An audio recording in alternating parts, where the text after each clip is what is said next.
Namaskar, my all dear student of class 10. I'm your English mentor, brought to you a new poem in a compact course series for your upcoming board examination.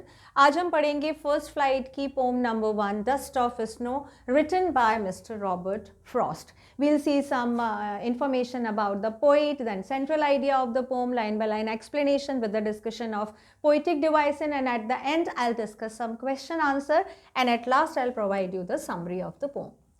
चलो सबसे पहले देखते हैं mister Robert Frost, the poet of this pome. Robert Frost was a famous American poet. He was born in San Francisco on March 26, 1874.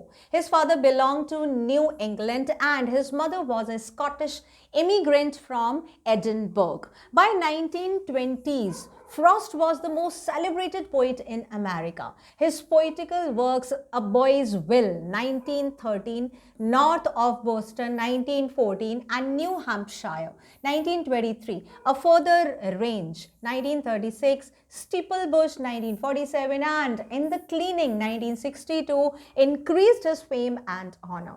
The poem Dust of Snow was published in New Hampshire, that was published in 1923. This collection gave him the Pulitzer prize. तो अगर हम देखें तो जो Robert Frost थे, mister Robert Frost बहुत ही ज़्यादा सेलिब्रेटेड पोएट थे अमेरिका के उस टाइम पे, जब 1920s के टाइम पे. और अभी हम देखें तो हमारी एनसीईआरटी में बहुत सारी पोम्स हैं जो मिस्टर रॉबर्ट फ्रॉस्ट की हैं और काफ़ी अर्ली हमारे ग्रेड से स्टार्ट हैं और ये जाती हैं 11th-12th तक. मतलब इनकी पोम क्यों हैं, means they are very easy to understand. ये एकदम कॉमन चीज़ों को, यानी कि लाइफ की जो जनरल चीज़ें होती हैं उन पे बेस्ड अपनी राइटिंग लिखते थे. And he was a nature lover. Most of his poem is based on nature. ठीक है, तो इसमें हम देखेंगे आज इनकी डस्ट ऑफ स्नो, जो कि किसका पार्ट है, न्यू हैम्पशायर, जो आया था 1923 में, और इसके लिए इनको पुलित्जर प्राइज भी मिला था. Pulitzer prize is one of the most prestigious prize जो दिया जाता है लिटरेचर के लिए, वो इनको यहाँ पर मिला था. सेंट्रल आइडिया देखते हैं पोम का. Central idea is called what was there in poet's mind, कि जो उन्होंने ये पोम लिखी. Dust of snow is a small poem written by famous American poet Robert Frost. The poem is set on a wintry day. In the first stanza, the poet describes a simple natural happening. The snow is falling heavily. The snowy flakes have covered the top of the tree. The poet is standing under the hemlock tree. The movement and alighting of the crow on that tree make the dust of snowfall on the poet. In the second stanza, the falling of snowflakes and scene leaves a tremendous effect on mental state and mood of the poet. So far, the day has been quite gloomy and wastage for him. But this ordinary natural happening suddenly brings the desired change in his mood. It gladdens his heart. Now he has no regret as the whole day has not gone waste. The snowfall and the effect of their brought a change in his mood and gladness and uplifted his spirit. So ये central idea है कि एक wintry day था when the poet was out, और वो एक hemlock tree के नीचे खड़े हो जाते हैं. अच्छा वाला स्नो फॉल हो रहा था, बट जब वो hemlock tree के नीचे खड़े होते हैं तो अचानक से कहीं से एक क्रो आ जाता है जो उस ट्री पे बैठता है. तो क्रो के मूवमेंट से, उसकी साउंड से, उसके अचानक मीन सडन अराइवल से थोड़ी सी जो hemlock tree पर जो स्नो जमी हुई थी, स्नो पड़ी हुई थी, वो पोइट के ऊपर गिर जाती है, मतलब उसके मूवमेंट से. ठीक है, जब वो आकर बैठता है. And this made the poets heart very immense filled with the pleasure. उसका पूरा जो मूड था वो अच्छा हो जाता है. वाई ही वॉज फ्रस्ट्रेटेड और इरिटेटेड और he was feeling some gloom in his heart. कुछ अच्छा नहीं गया था उसका दिन, इसीलिए वो बाहर वॉक पे निकला था. और जब वो पेड़ के नीचे खड़ा होता है, still he was in that gloom. उसका मूड बहुत अच्छा नहीं था. बट जैसे ही उसके ऊपर स्नो गिरती है, हेमलॉक जैसे उस क्रो के मूवमेंट से जब स्नो गिरती है, उसका मूड अचानक से अच्छा हो जाता है और वो बहुत चीयरफुल हो जाता है. उसको जो पहले लग रहा था कि this day was a total waste, अब उसको लगता है कि हाँ, थोड़ा सा जो डे का पार्ट था वो उसका बहुत अच्छा रहा. सुबह का जो पार्ट था, पहले का पार्ट, वो खराब था. बट ये जो स्नोफॉल है हैमलॉक ट्री के नीचे जो वो खड़ा था, उसने उसके दिन को अच्छा कर दिया है. तो यहाँ पे अगेन नेचर का कॉन्ट्रीब्यूशन मिलता है in making the men's mood cheerful. Stanza number 1 देखते हैं. The way a crow shook down on me the dust of snow from a hemlock tree. अब यहाँ पर पोइट बता रहे हैं, स्पीकर क्या बता रहे हैं, यहाँ पे कौन बोल रहा है, स्पीकर बोल रहे हैं, ठीक है। स्पीकर है वही नरेटर है जो नरेट कर रहे हैं, दोनों का ही काम वो कर रहे हैं। तो वो बता रहे हैं कि एक ट्री है, जो हेमलॉक ट्री होता है वो पॉइजनस ट्री होता है, ठीक है। पॉइजनस ट्री, थोड़ा सा इसकी जो लीफ वगैरह होती हैं वो पॉइजनस होती हैं। तो वो एक हेमलॉक ट्री के नीचे खड़े हुए हैं, विंटर का सीजन चल रहा है, उनका मूड बहुत ख़राब है, वो कहीं से आए थे और उन्होंने सोचा कि चलो ठीक है, means to make up his mood he was there in the left और in between of the nature. वो नेचर पे एक वॉक पे निकले हैं, उनका मूड अच्छा नहीं है, वो एक हेमलॉक ट्री के नीचे खड़े होते हैं।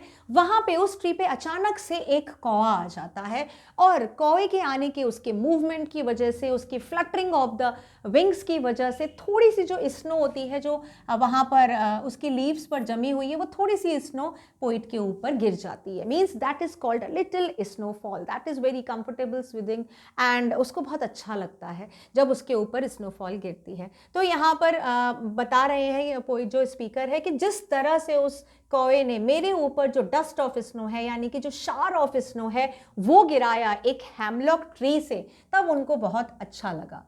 Stanza number 2 is given, has given my heart a change of mood and saved some part of the day I had rued. Rued आप बोल सकते हो ruined, ठीक है। उनका जो एक डे पार्ट था, यानी कि कौन सा पार्ट, अर्लियर पार्ट, तो यहाँ पे some part of the day आप बोल सकते हो, जो earlier part of the day था, ठीक है। Earlier part of the day जो उनका खराब गया था, अब वो कैसा हो गया है, अब वो चेयरफुल हो गया है। क्यों?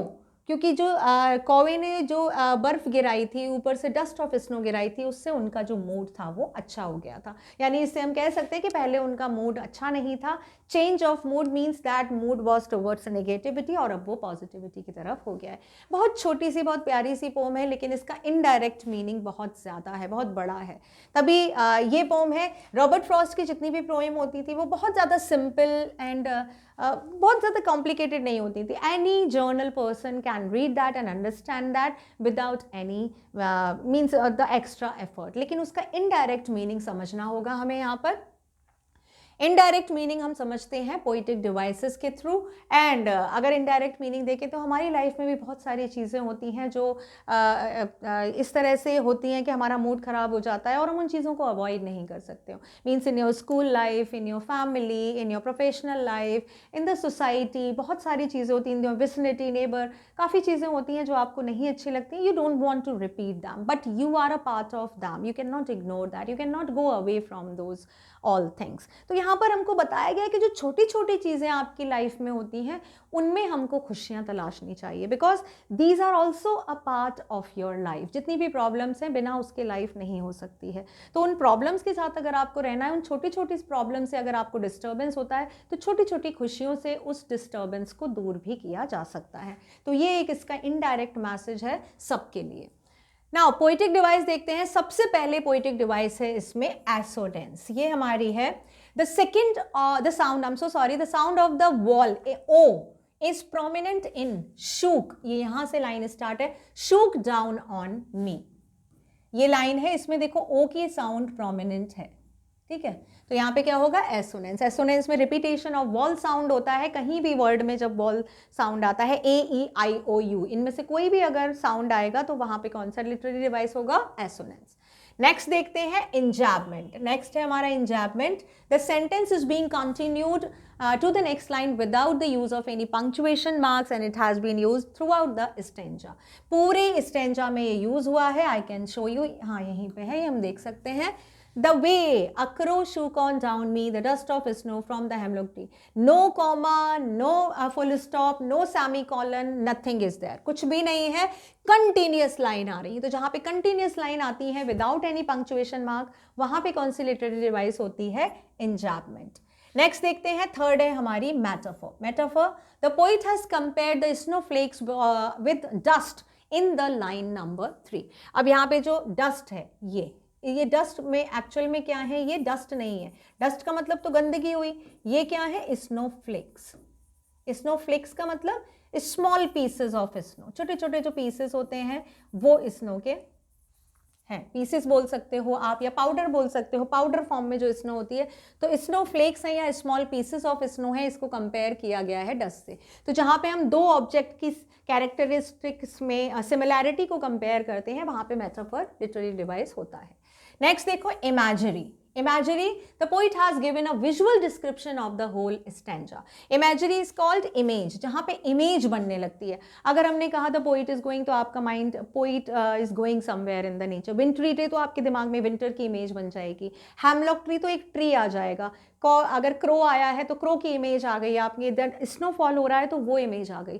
तो यहाँ पे क्या है, means with the writing, as you are reading the text, as you are going through the poem, वैसे वैसे जैसे जैसे आप पढ़ते जा रहे हो, आपका जो दिमाग है वो इमेजेस क्रिएट करता जा रहा है। जैसे जैसे इमेज, जिस लाइन में, जिस वर्ड को पढ़ के इमेज क्रिएट होती है, उसमें इमेजरी लिटरेरी डिवाइस होती है। और यहाँ पे क्या है, होल स्टैंजा, पूरे स्टैंजा में ही बहुत सारी चीज़ हैं जिनको देखकर हमारे मन में, हमारे दिमाग में इमेज तैयार हो जाती है। नेक्स्ट है आपका कॉन्ट्रास्ट। कॉन्ट्रास्ट का मतलब है the poet has used two words crow and snow to show contrast. एक है क्रो और एक है snow, to show the contrast. दोनों में कॉन्ट्रास्ट किया गया है। किस तरह का कॉन्ट्रास्ट है यहाँ पर, क्रो कैसा होता है, crow is black in colour and snow कैसी होती है, स्नो होती है वाइट इन कलर। तो ये हो गया contrast. The crow stand for something dark and doomy. It's not doomy, it's gloomy. Okay. And while the snow stand for something that is light and pure. जो black colour है वो darkness और gloom यानी कि सौरों को show करता है, और जो लाइट है, वाइट है, वो light and pure and holiness को डिस्क्राइब करती है। नेक्स्ट है आपकी symbolism. Now symbolism, something has been used as a symbol. जब किसी को किसी सिंबल या सिग्नल के तौर पे बनाया जाता है कि इसकी तरह ये हम बता सकते हैं। The hemlock tree is a poisonous tree which has been used as a symbol of death by the poet. अब यहाँ पे जो मैंने आपको बताया था कि पॉइजनस ट्री है, ये क्या है, हेमलॉक ट्री, तो उसको क्या बताया गया है, एक डेथ की तरह से शो किया गया है कि हाँ, each and every one has to come under the shelter of the death. ठीक है, तो वो हेमलॉक ट्री को यहाँ पे पॉइजनस, पॉइजन का मतलब ही होता है, poison is related with death, तो एक तरह से उसको सिंबलाइज किया गया है डेथ से। Now, the crow has been used as a symbol of something that is inauspicious or something which can worsen a person's mood, as the crow is often regarded as the ugliest of the animal. अब यहाँ पे आप देखा जाए, symbol जो है hemlock tree को किया गया है डेथ से, और जो क्रो है उसको किसका सिंबल माना गया है, इनऑस्पिशियसनेस। इनऑस्पिशियसनेस इज कॉल्ड अनहोली थिंग। ठीक है, अशुभ संकेत जो होता है, तो क्रो को माना जाता है कि हाँ, अगर उसका आना या उसका बोलना वो किस तरह से रिगार्ड किया जाता है, that can be worsen a person's mood. Worsen is called ज़्यादा खराब कर देना, सेकेंड डिग्री ऑफ बैड, ज़्यादा खराब हो जाता है उसके आने से, उसके देखने से, क्योंकि वो एक डार्क का सिंबल है, एक ग्लूम का सिंबल है, इनऑस्पिशियस थिंग का सिंबल है। तो यहाँ पे दो चीज़ों को सिंबलाइज किया गया है कि हमारी जो लाइफ है उसमें दो चीज़ें हैं, और वो क्या है, means they are fixed, means they are unavoidable. आप डेथ को अपनी लाइफ में अवॉइड नहीं कर अपनी लाइफ में अवॉइड नहीं कर सकते हो। दूसरी चीज़, glooms and troubles and difficulties, ये चीज़ें होती हैं लाइफ का पार्ट, और इनसे ही होकर हमको अपनी लाइफ को जीना होता है। तो I hope these all literary device are clear, that is assonance, enjambment, metaphor, imagery, contrast, symbolism, ये हमारी फर्स्ट स्टैंजा की लिटरेरी डिवाइस थी। अब सेकेंड स्टैंजा की देखते हैं poetic devices. First is alliteration. Now alliteration is the repetition of consonant letter in the starting of the word, occurrence of same letter. यहाँ पे क्या हो रहा है, देखो, हैज गिवन माई हार्ट, यहाँ पे एच एंड एच, तो यहाँ पे किसका है, रिपीटेशन एच का, and save some part, S and S, यहाँ पे एस का है रिपीटेशन। नेक्स्ट है आपकी इंजैबमेंट। इंजैबमेंट हम पढ़ चुके हैं, no punctuation, nothing is there, इसमें सिर्फ लास्ट लाइन में फुल स्टॉप है, बाकी किसी लाइन में कोई भी पंक्चुएशन नहीं है। नेक्स्ट है आपका सिनेक्डोट। Now ये literary device है हमारी synecdoche. The poet has mentioned that his heart was given a change of mood, but it's not only his heart, but his entire self who has been given a change of mood by the dust of snow. तो synecdoche में बताया गया है कि उसका heart change हो गया, उसका mood change हो गया है, but देखा जाए तो पूरा entire self, यानी कि पूरा दिन उसका पूरा mood अच्छा है, मतलब क्या है, you are feeling mentally and physically fit. ठीक है, तो यहाँ पे थोड़ा सा पार्ट दिखाकर बहुत बड़े को बताया गया है. क्या बताया गया है कि जो उसका हार्ट है, मतलब सिर्फ उसका हार्ट ही जो है वो चेंज ऑफ मूड फील नहीं कर रहा है, मतलब वो पूरी तरह से ही रिजुविनेट हो गया है, पूरी तरह से उसका मूड चेंज हो गया है डस्ट ऑफ स्नो से. तो यहाँ पे synecdoche लिटरेरी डिवाइस है, that is not visible device. ये कोई विजिबल डिवाइस नहीं है, जस्ट लाइक सिमिली. सिमिली को हम देख सकते हैं, एलिटरेशन, एसोनेंस, ये विजिबल डिवाइसेस हैं, but synecdoche is not a visible device. This can be found out only after understanding the text. तो synecdoche हम बोल सकते हैं कि when something means किसी चीज़ को बहुत पूरे फॉर्म में रिप्रेजेंट करना. तो यहाँ पे हार्ट से और मूड से किस चीज़ को, एंटायर सेल्फ को रिप्रेजेंट किया गया है. तो synecdoche हम बोल सकते हैं to represent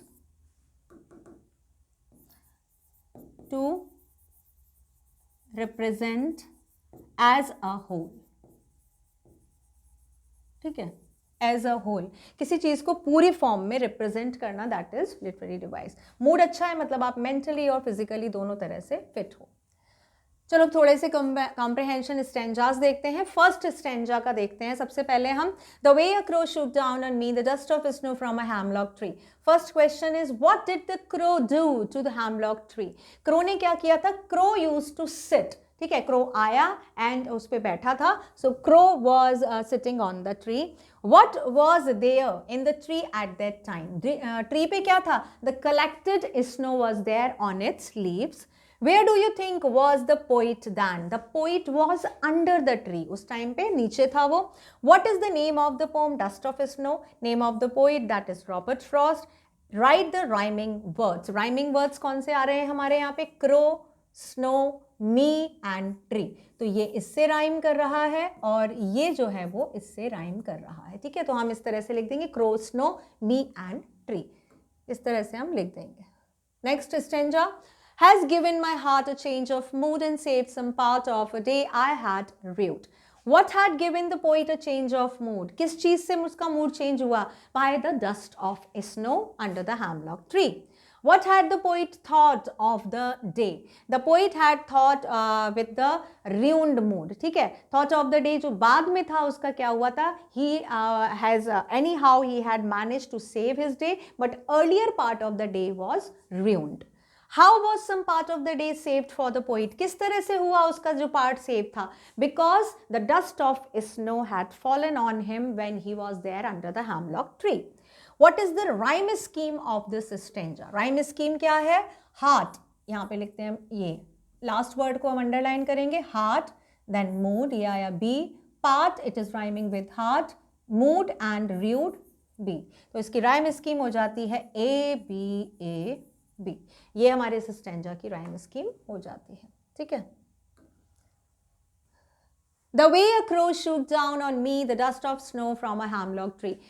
Same stanza, different questions. How did the crow come and sit on the tree? कैसे आया और वो कैसे बैठा? वो the crow came by flying and sit with the sudden movement या sudden jerk on the tree. थोड़े से झटके के साथ वो बैठा था.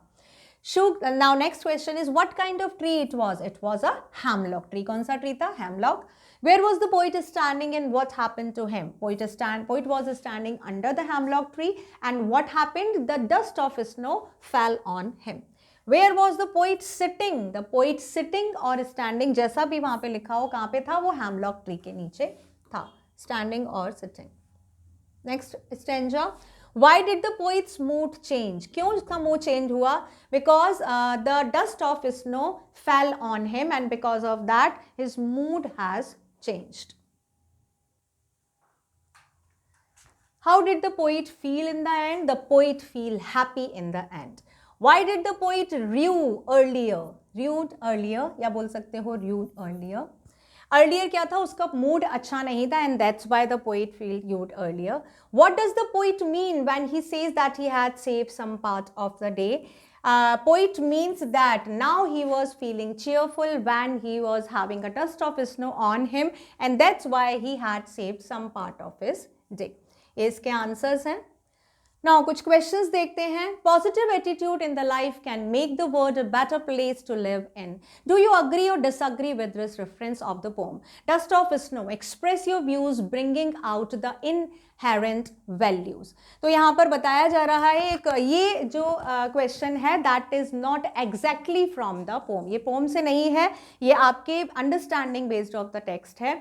I completely agree with the statement that positive attitude can make the world a better place to live in. Robert Frost in Dust of Snow talks of how an otherwise bad day altered into not so bad one due to the action of a crow. It was seemingly disconnected occurrence that brought about a change in the mood of the poet. One lesson that can be learned from the poet is to see the brightness amidst a gloom. And the crow, the hemlock and the snow are all dark images. Not the snow, this crow and hemlock are all dark images, and yet the poet sees the color of the happiness. Another lesson is that of the life is made up of small joys. It is through them that one can always manage to see positivity in the negativity. As I told you earlier, that is, this life is full of gloom and despair, trouble and difficulties, but small movement of happinesses are also there. So we should see them, we should learn from those movements, and we should make neutral in our life, not so gloomy, not so happy. Next question, poets have a great power of imagination. Robert Frost also explains his imagination very well and proves that sometimes the bad symbols change into the boon. Discuss. Again, it is based on your understanding. किस तरह से Robert Frost ने discuss किया है? It is well known that poets have great imaginative power. On the basis of this power, the poet gives this world a new idea and pleasure. They do dip down into the ocean of imagination and carry valuable things. Then they present before the world an exotic moment. Robert Frost in this poem represent the crow and hemlock tree as inauspicious. But when the crow shakes off the dust of snow from the hemlock tree, it falls on the poet. It changes his dejected mood and saves the day from being spoiled. तो यहाँ पर जब हम बहुत ज़्यादा depressed या gloomy feel करते हैं, यहाँ पे जो writings होती हैं poet की, वो हमको बहुत ज़्यादा फ़ायदा करती हैं, वो हमारा मूड एब्सोल्युटली चेंज करती हैं. क्यों? क्योंकि पोइट अपनी इमेजिनेशन से, ओशन ऑफ इमेजिनेशन से ब्रिलियंट राइटिंग या वैल्यूएबल थिंग्स लेकर आते हैं जो हमारे मूड को कैसा कर देती हैं, जो स्पॉइल हो गया है उसको सेव कर देती हैं, उसको चीयरफुल कर देती हैं. That's why we should have a reading habit. और हमारे जो वर्ड है वो कैसा बन जाता है? Exotic moment. Exotic moment, the kind of happiness that we have not felt earlier. ये वर्ड मीनिंग है. And at last I have given some summary. So अगर शॉर्ट क्वेश्चन भी आते हैं तो that will exactly be based like we have done in comprehensions जो हमने किए थे. वैल्यू बेस्ड क्वेश्चंस में थोड़ा सा लैंग्वेज आपको बनाना पड़ेगा. That you can see I have given you the example. So with this we have completed this poem. This poem was very sweet and little. Poetic device की एक बार आप लोग प्रैक्टिस कर लेना. पोम को खोल के रखना, अंडरलाइन करना और उसमें पोइटिक डिवाइस का नाम लिख के रखना, क्योंकि छोटी पोएम है लेकिन इसमें पोइटिक डिवाइसेस बहुत सारी हैं. ठीक है. Now in next video I will bring another chapter of poem for you. Till then take care.